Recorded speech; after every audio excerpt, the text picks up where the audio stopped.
Электромуравейдин мотору күйүп кетпесин десеңиз, ушул видеону аягына чейин көрүңүз. Бир нерсени түшүндүрүп берем. Электромуравейде мондай бир устройство болот. Буну тормозной включатель деп коет. Бунун кызматы сиз тормозду тепкенде же болбосо ручникти көтөргөндө контролер моторго ток бергенде токтотот.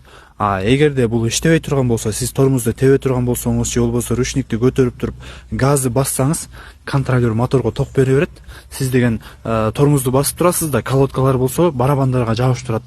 Мотор болсо булар күчтүү болот, аябай. Булар болсо айлантып берет.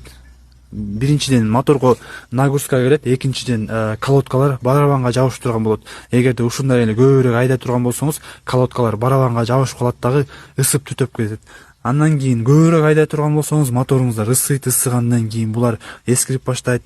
Эгер күйүп кетиши дагы мүмкүн. Эгерде моторуңуздун өмүрү узагыраак болсун десеңиздер, моунун иштешин дайыма карап жүрүңүздөр.